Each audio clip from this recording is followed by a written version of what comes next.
प्राचीन कालमा प्लेटोले भनेको थियो जब राज्यले आफ्नो लागि शासन गर्न थाल्छ र जनता बिर्सिन्छ तब त्यो राज्य समाप्त हुन्छ भनेर। त्यस्तै नेपालमा भइरहेको छ सभामुख महोदय।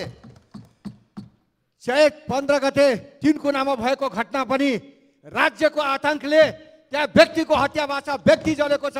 घर घरबाट माथिबाट घर माथिबाट आँसु ग्यास हानेको छ महोदय। मञ्चमा राष्ट्रिय गान बज्दाखेरि त्यहाँ आँसु ग्यास आएको छ। अहिलेसम्म कति आन्दोलन भयो, हामी सबैले आन्दोलन खेपेको छौँ, गरेको छौँ, कहिले पनि मञ्चमा आँसु ग्यास आएको थाहा पाएको छ? त्यहाँ घटना भएको, दुर्घटनाहरू भएको त्यहाँ हामीले होइन, त्यहाँ राज्यको आतंकले हो। दुर्गाजीले पनि निमुखा जनताको सेवा गर्न लाग्नु भएको छ, उहाँले पनि त्यो आतंक मचाएको होइन। जनता त्यहाँ भट्केको, राज्यले भट्काएर त्यो आतंक भएको सभामुख महोदय। त्यसको लागि पनि हामीले छानबिनको माग गरेको छौँ। सरकार छानबिन गर्न किन डराइरहेको छ मैले बुझ्दैन। चाहे त्यो मान्य सदस्य, यहाँको समय सकियो।